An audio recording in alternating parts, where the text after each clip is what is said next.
The neon sign flickered in the distance, a beacon of hope in the vast darkness of the desert highway. Little did I know, that sign would lead me into a nightmare I'd never forget. I'd been driving for what felt like days, my eyes heavy with fatigue as I squinted at the endless ribbon of asphalt stretching out before me. The cab of my Peterbilt had become a second home, the hum of the engine a constant companion on these long hauls. But even the most seasoned truckers need to refuel, both their rigs and themselves. As the glowing sign grew closer, I felt a wave of relief wash over me. Last stop for 200 miles, it proclaimed in buzzing red letters. Perfect timing, I thought, glancing at my fuel gauge hovering dangerously close to empty. I eased off the accelerator, the big rig slowing as I approached the exit ramp. The truck stop looked deserted, but that wasn't unusual for this time of night. Probably just a skeleton crew manning the pumps and the convenience store. I'd grab a quick coffee, fill up the tank, and be back on the road in no time. The gravel crunched under my tires as I pulled into the lot, my headlights sweeping across the empty parking spaces.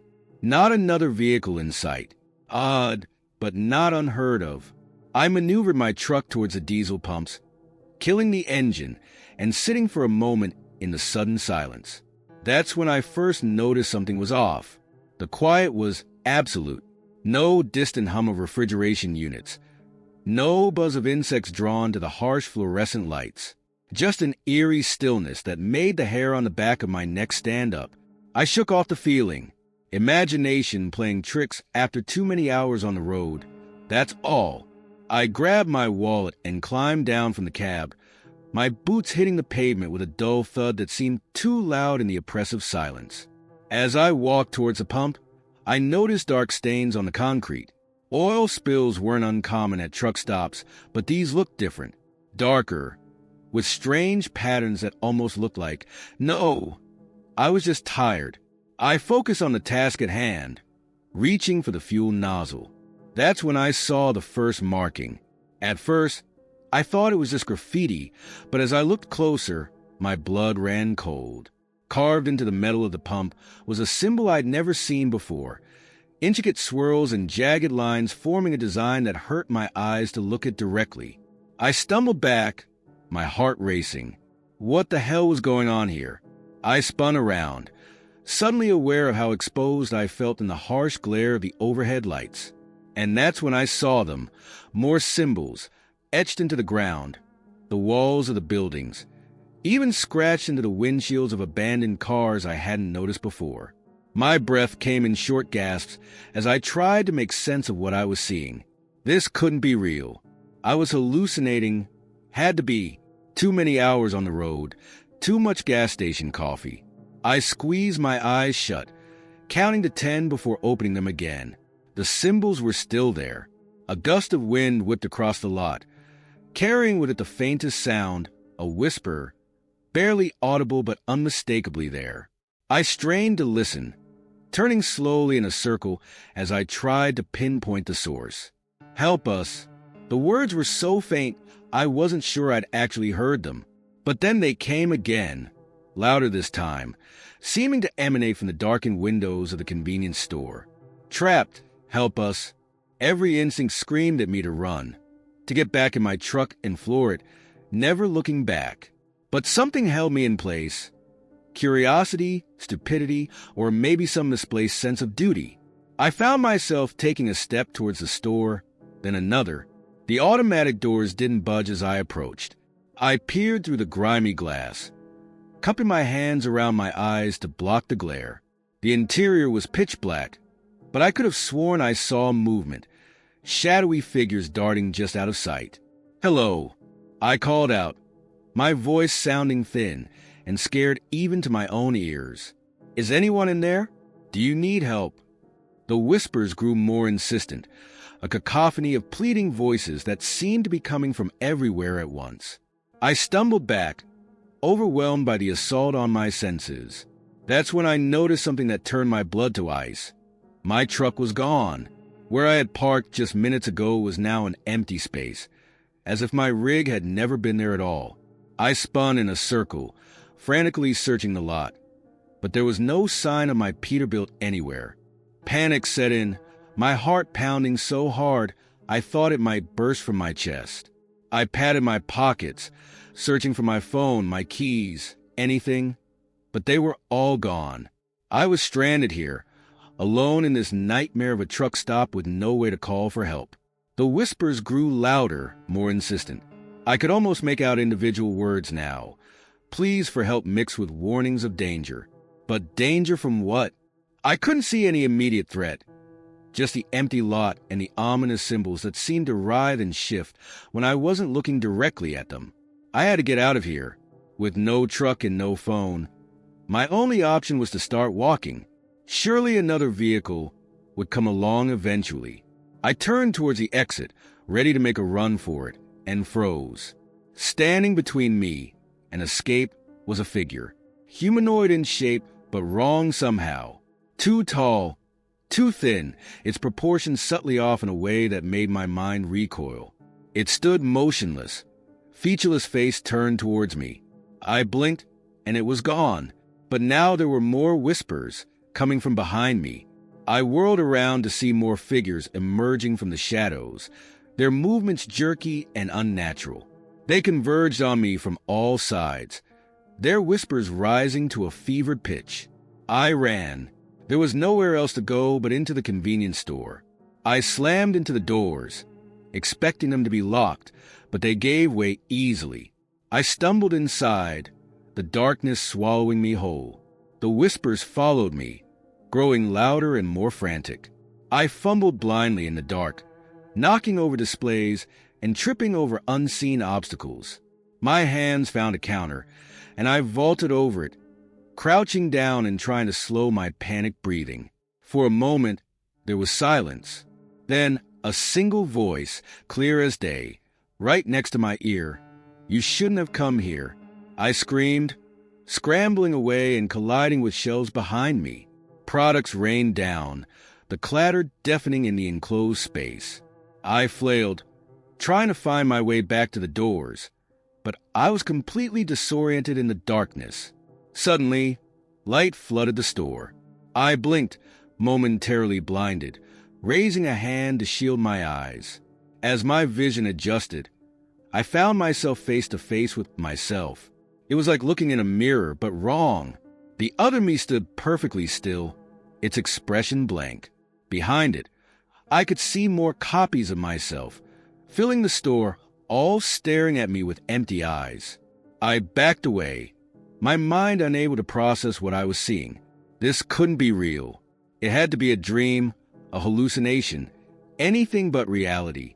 I squeezed my eyes shut, willing myself to wake up. When I opened them again, I was back in my truck. The engine was running, the familiar rumble of comfort after the nightmare I'd just experienced. I was parked at a truck stop, but not the abandoned one from my dream, vision. I didn't know what to call it.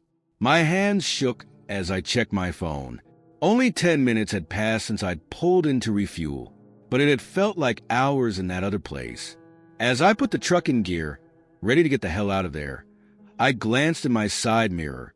For just a moment, I thought I saw a symbol etched into the chrome, intricate swirls and jagged lines that hurt to look at directly. I blinked, and it was gone. I pulled out of the truck stop, my foot heavy on the accelerator. I didn't know what had happened back there, if it was real or just a vivid hallucination brought on by exhaustion. But one thing was certain. I'd never look at an abandoned truck stop the same way again.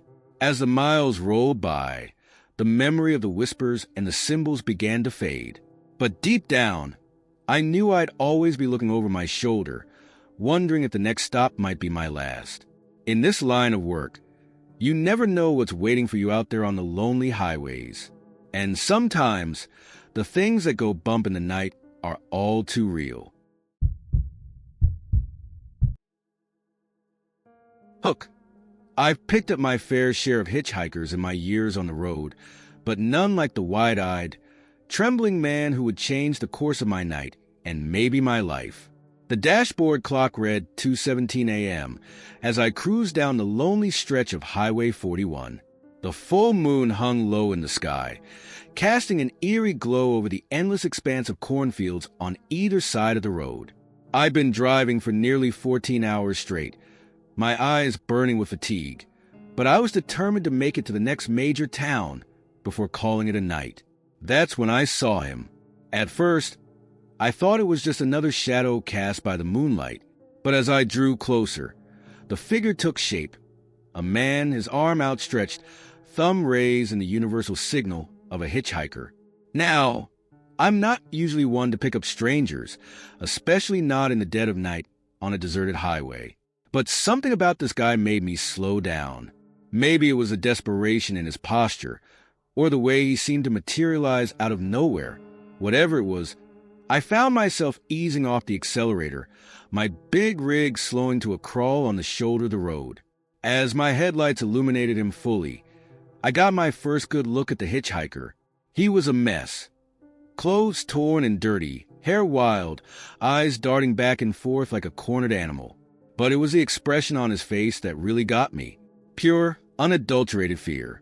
I rolled down the passenger window, the cool night air rushing in.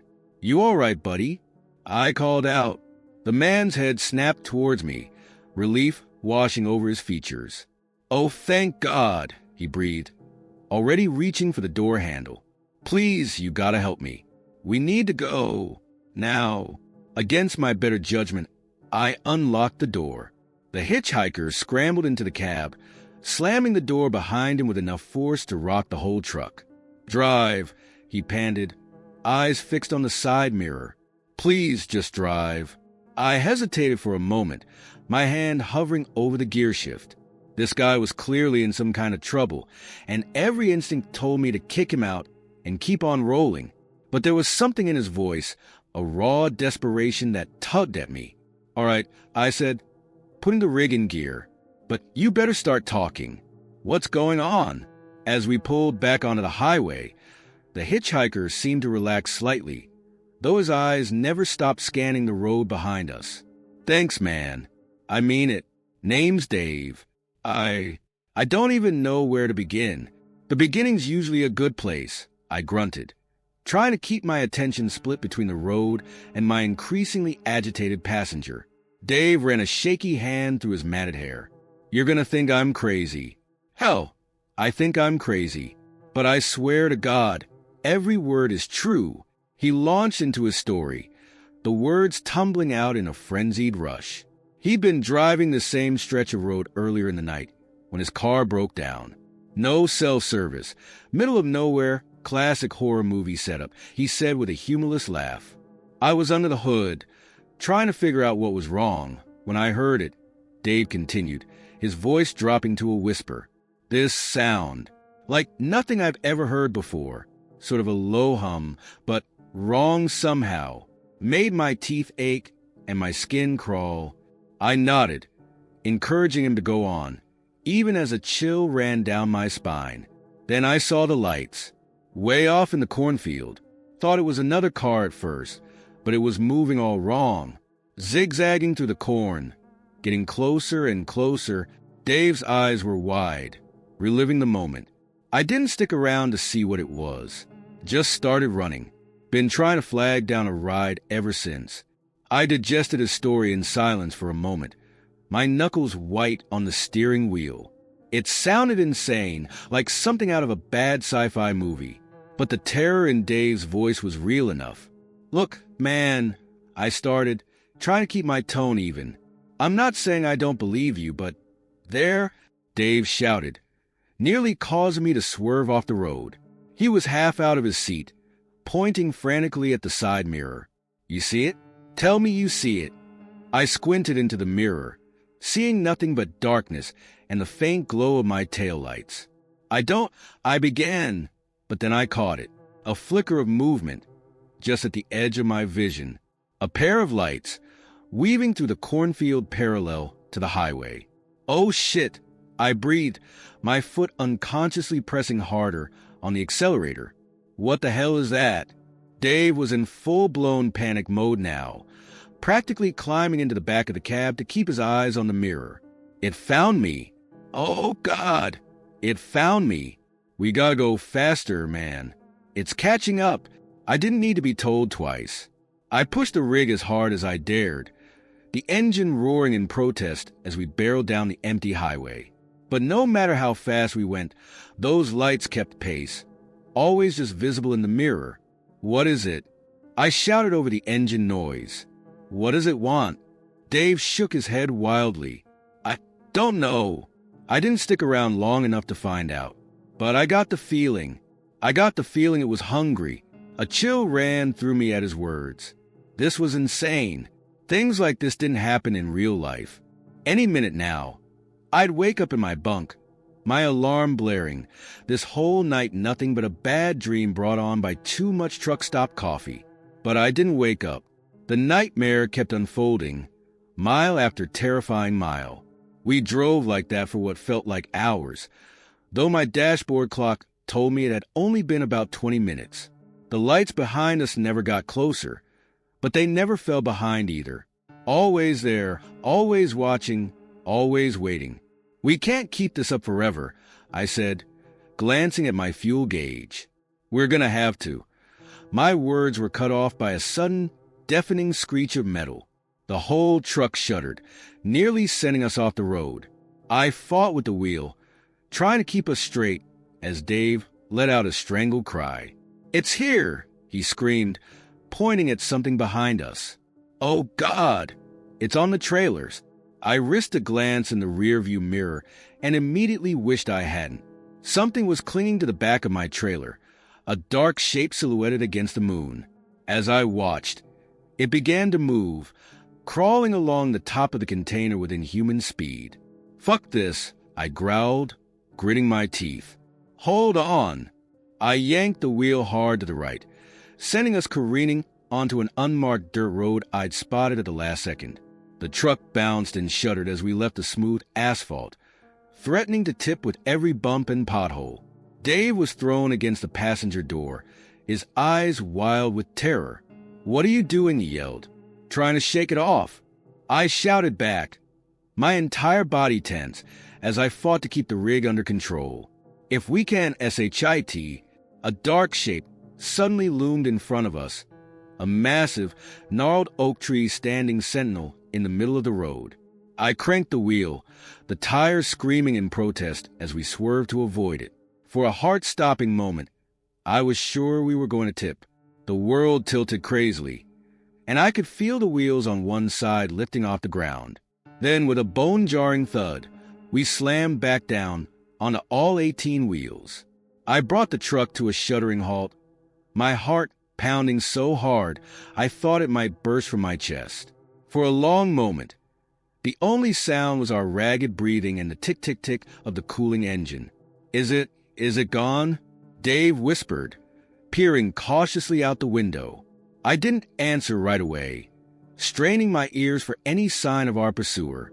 The night was silent, almost unnaturally so. No crickets, no rustling corn, not even the whisper of a breeze. "I think," I started to say, but the words died in my throat as a new sound reached us. That low, teeth-aching hum Dave had described earlier. It seemed to be coming from everywhere at once, growing louder by the second. "We gotta go," Dave said, his voice tight with panic. "We gotta go right now." I turned the key in the ignition, silently praying to whatever might be listening. The engine coughed once, twice, then roared to life. I nearly cried with relief. Throwing the truck into gear, I stomped on the accelerator. We shot forward, kicking up a cloud of dust as we fishtailed back onto the main road. The hum followed us, growing to a deafening pitch that set my teeth on edge and made my vision blur. "Don't look back!" Dave shouted, but it was too late. I couldn't help myself. I glanced in the rearview mirror one last time. What I saw in that moment will haunt me for the rest of my days. It was only a glimpse, a fleeting image seared into my retinas, but it was enough.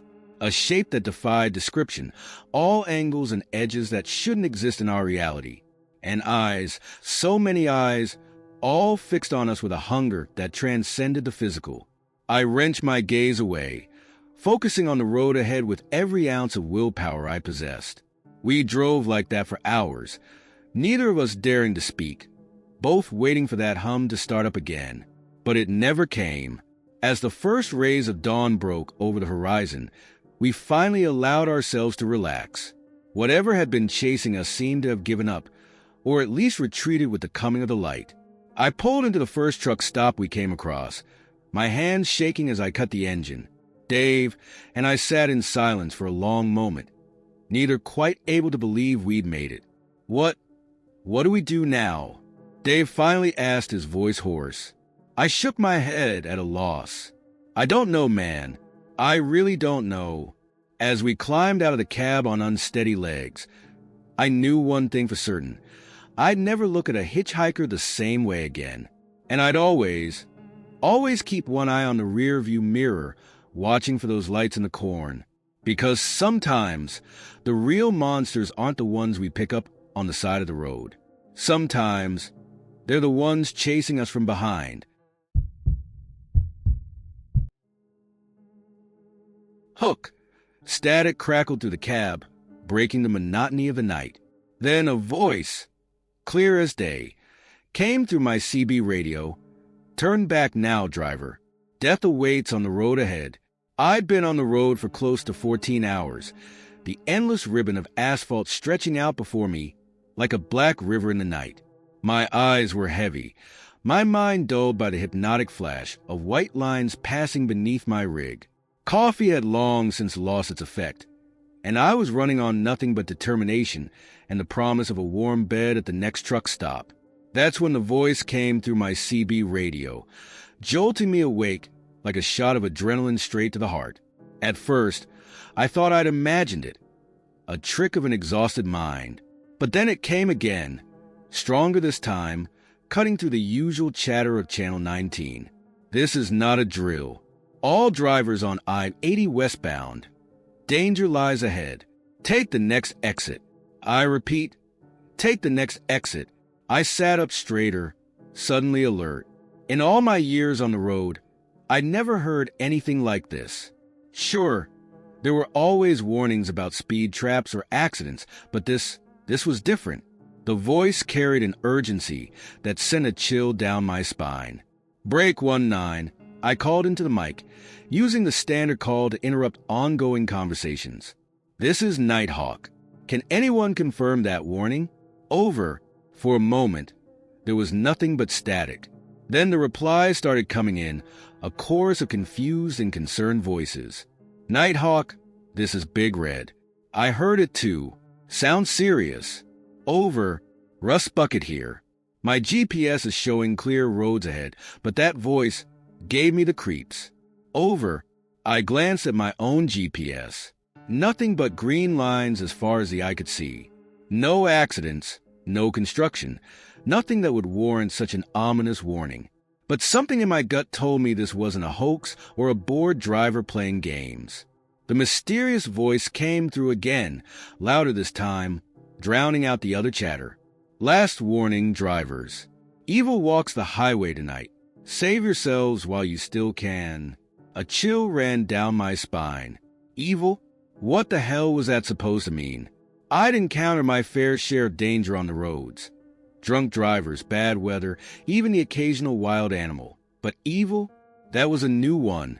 I was about 5 miles out from the next exit, my headlights cutting through the darkness like twin beams of hope.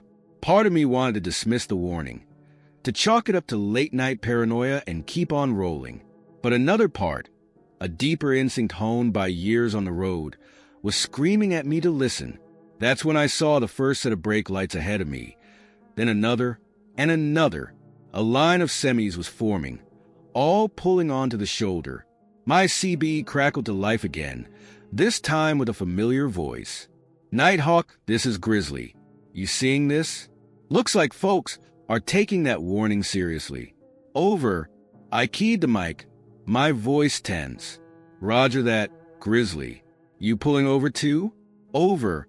There was a pause before Grizzly responded. "Thinking about it. Something feels off tonight. Might be nothing, but..." He didn't need to finish the thought. I knew exactly what he meant.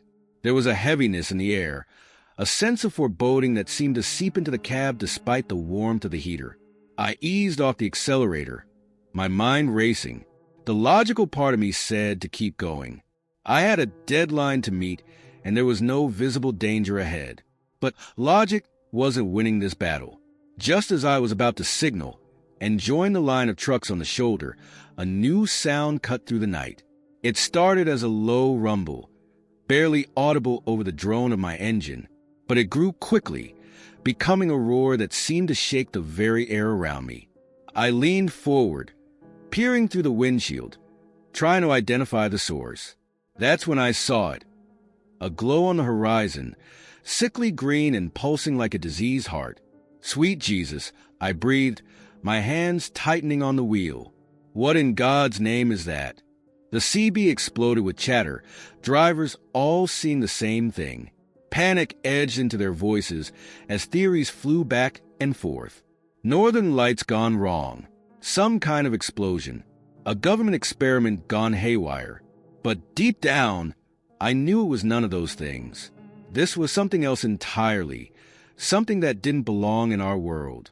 The glow was expanding now, tendrils of green light reaching out like grasping fingers. And it was moving fast, far faster than any natural phenomenon had a right to. All drivers, this is Nighthawk. I called into the CB, surprised at the steadiness of my own voice. If you're not already stopped, do it now. That thing, whatever it is, it's coming our way. Over. I didn't wait for a response. I yanked the wheel hard to the right, my trailer swaying dangerously as I fought to keep control.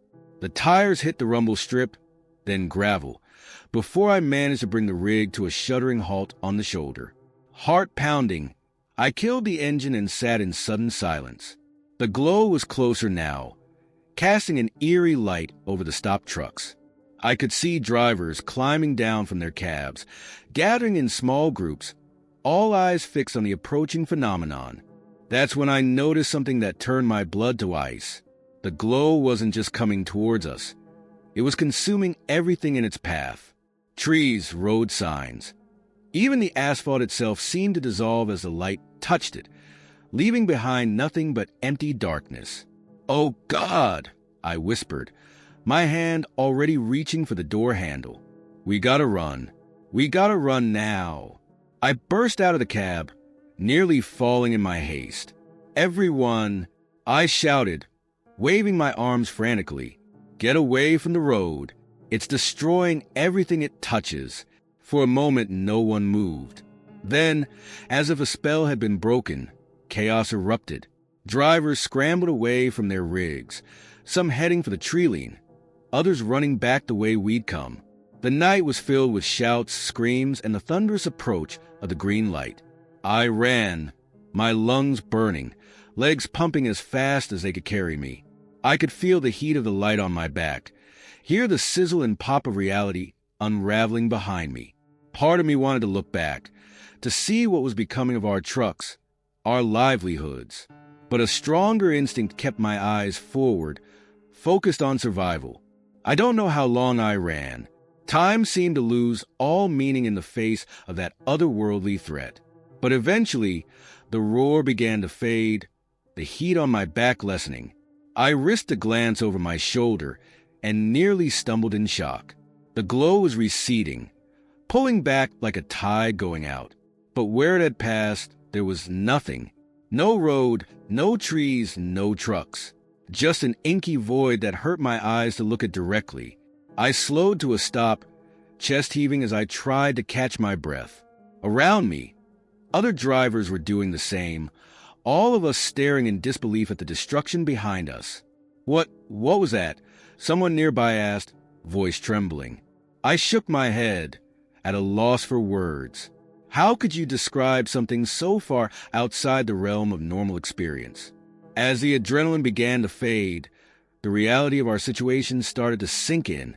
We were stranded in the middle of nowhere, our trucks and possessions gone, swallowed by something we couldn't begin to understand.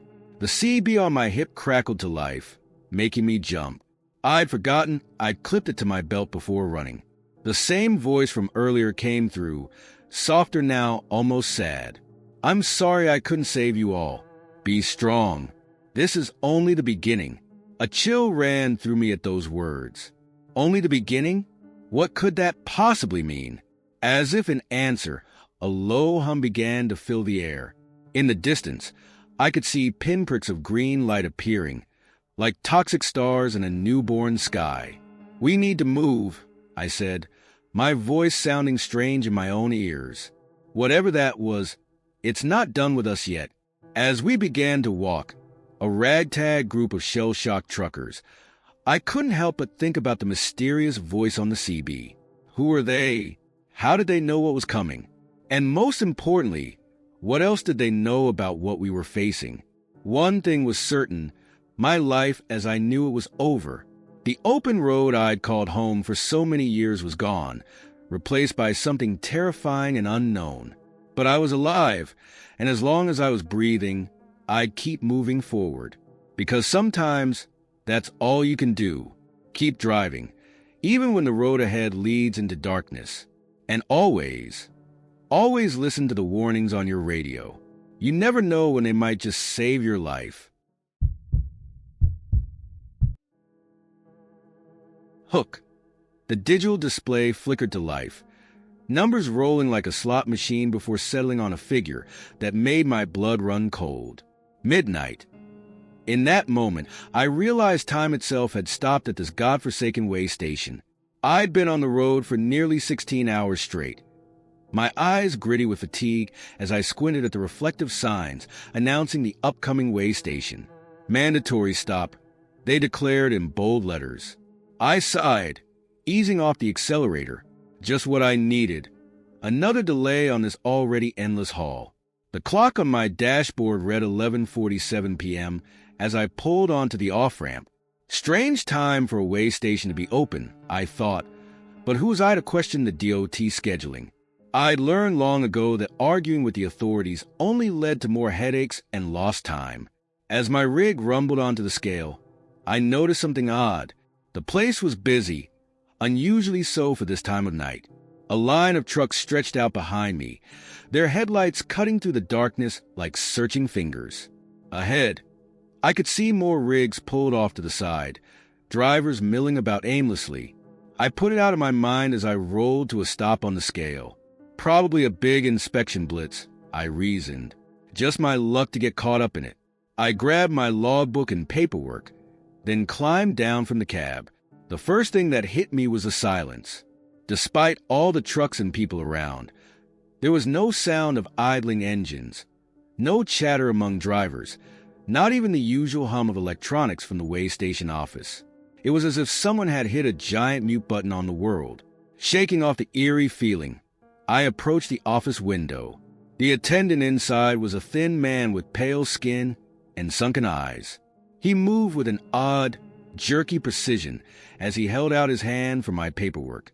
"Evening," I said, trying to inject some normalcy into the situation. "Busy night, huh?" The attendant didn't respond. He didn't even blink, just stared at me with those hollow eyes as he mechanically processed my documents. A chill ran down my spine. Something was very, very wrong here. I glanced at my watch, wondering how long this was going to take. That's when I saw it, or rather, didn't see it. The hands of my watch weren't moving. The digital display was frozen at 11:59 p.m. My heart began to race. I looked up at the clock on the wall of the way station office. 11:59 p.m. The same time showed on the computer screen the attendant was using. "Hey," I said, my voice sounding strained even to my own ears. "I think your clock stopped." The attendant slowly raised his head, fixing me with that empty stare. When he spoke, his voice was flat and emotionless. Time is irrelevant here. A wave of dizziness washed over me. I gripped the counter to steady myself, my mind reeling. What the hell was going on? I turned away from the window, desperate for some sign of normalcy. That's when I really started to notice the other drivers. They all moved with the same robotic precision as the attendant. Their faces were blank, eyes staring at nothing as they went through the motions of inspecting their rigs or standing in line. My breath came in short gasps as panic began to set in. I stumbled back to my truck, clambering into the cab with shaking hands. The key was in the ignition, but when I turned it, nothing happened. The engine didn't even try to turn over. No, no, no, I muttered, trying again and again. Nothing. It was as if my rig had become nothing more than a lifeless hunk of metal. I reached for my phone, thinking to call for help, but the screen remained stubbornly dark, no matter how many times I pressed the power button. It was dead. Or worse, caught in the same timeless limbo as everything else here. A tap on my window nearly made me jump out of my skin. It was another driver, his face pressed close to the glass. His mouth moved, forming words I couldn't hear, but I could read his lips well enough. Help me. I shook my head, mouthing back, I can't. The driver's expression didn't change. He just kept mouthing those same two words over and over, like a broken record. Panic clawed at my throat. I had to get out of here. Truck or no truck, I wasn't staying in this nightmare a second longer than I had to. I grabbed my flashlight and emergency pack, then slipped out of the cab on the opposite side from the other driver. He didn't seem to notice, still staring and mouthing at my empty seat. As I made my way towards the exit, I passed truck after truck. Some were empty. Others had drivers frozen in various poses, mid-step, reaching for door handles. Even one poor soul caught in an eternal sneeze. The way station seemed to stretch on forever. No matter how far I walked, the exit always appeared to be just a little further ahead. My legs began to ache, my breath coming in ragged gasps, but still I pushed on. I don't know how long I walked. Hours? Days? In this timeless place. It was impossible to tell. But eventually, mercifully, I reached the on-ramp back to the highway. As I stepped onto the asphalt, a jolt ran through me. Sound came rushing back. The distant roar of engines, the whisper of wind through trees. My watch sprang to life, the hands spinning wildly before settling on 12:01 a.m. I turned back, half expecting to see the way station gone, like some kind of mirage. But it was still there, lights blazing in the darkness. And now I could see something I had missed before, a sign, rusted and tilted, barely visible in the gloom. Welcome to Eternity Way Station. Where time stands still, but hysterical laugh bubbled up in my throat. This couldn't be real. Any minute now, I'd wake up in my bunk. This whole thing nothing but a bad dream brought on by too much caffeine and too little sleep. But I didn't wake up. The nightmare continued, all too real. I started walking, putting as much distance between myself and that cursed place as I could. My mind raced, trying to make sense of what I'd experienced. Was it some kind of government experiment gone wrong? A tear in the fabric of reality? Or something even more sinister? As the first rays of dawn began to lighten the sky, I heard the rumble of an approaching vehicle. I turned, thumb out, praying it wasn't another truck. To my relief, it was a beat-up old Chevy that pulled over. The driver, an older man with a weathered face, eyed me suspiciously. "You all right, son?" he asked as I climbed into the passenger seat. "You look like you've seen a ghost." I laughed, the sound bordering on hysterical. "You wouldn't believe me if I told you." The old man's expression softened. "Try me. I've seen some strange things in my time on these roads." As we drove, I told him everything. The frozen time, the robotic people, the endless way station. To his credit, he listened without interruption, his face growing more grave with each passing mile. When I finished, he was quiet for a long moment. Then he said, "You're not the first, you know." I turned to him, eyes wide. "What do you mean?" He sighed, looking suddenly much older. "That way station. It's been there for as long as anyone can remember.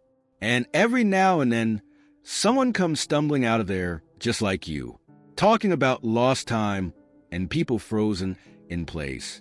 A chill ran down my spine. What happens to them?" The old man shrugged. "Most try to go back to their old lives, but it's never the same. They're always looking over their shoulders, jumping at shadows. Some go back to the station, trying to rescue the ones they left behind. We never see those ones again. I slumped in my seat, the weight of his words crushing down on me. What am I supposed to do now? He gave me a sidelong glance. That's up to you, son. But if I were you, I'd find a new line of work, one that keeps you far away from any way stations. As we drove on in silence, I stared out at the passing landscape. The world looked different now, somehow both more vibrant and more fragile. I knew I could never go back to my old life. Not really.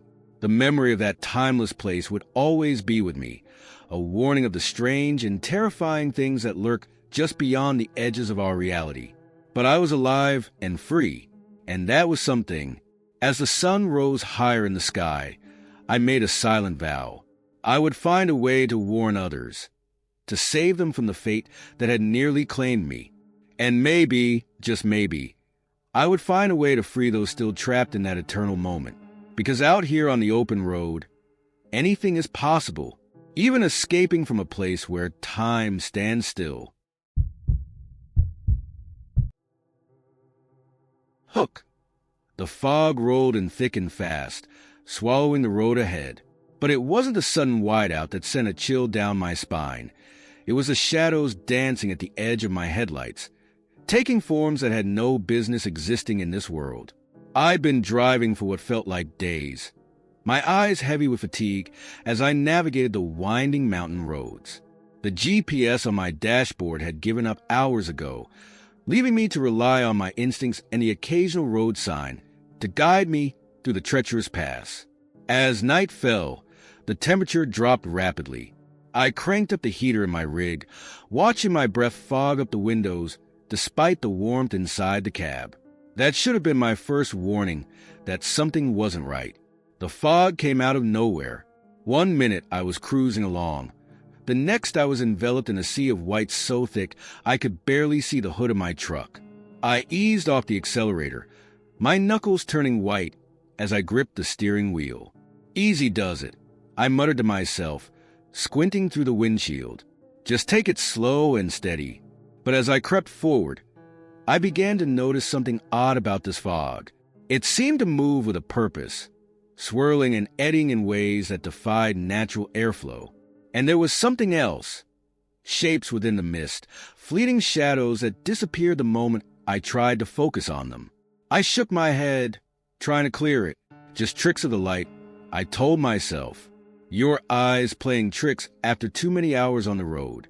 But then I saw it, a figure, unmistakably human in form, standing at the edge of my headlight's reach. I blinked, and it was gone, leaving me to wonder if it had ever been there at all. My heart pounding, I reached for the CB radio. Breaker 19, this is Big Red. Anybody out there? Over. Static was my only answer. I tried again, switching channels, but it was no use. The fog seemed to be blocking all signals, leaving me utterly alone on this godforsaken mountain. As I drove on, the shapes in the mist became more frequent, more daring. They flitted across the road, always just out of clear sight. Some seemed human, others decidedly not. I caught glimpses of twisted limbs, of eyes that glowed with an inner light, of things that had no right to exist outside of nightmares. My palms were slick with sweat as I navigated turn after turn, each one feeling like it might be my last. The fog pressed in, so thick now that I could barely see the road markings. I was driving blind, guided only by the faint glow of reflectors on the guardrail. That's when I noticed something that turned my blood to ice. I'd passed the same burnout tree before, and that oddly shaped boulder. In fact, I was sure I'd seen this exact stretch of road at least twice already. No, I whispered, a creeping dread settling over me. It can't be, but it was. Somehow, impossibly, I was driving in circles, in a straight mountain pass.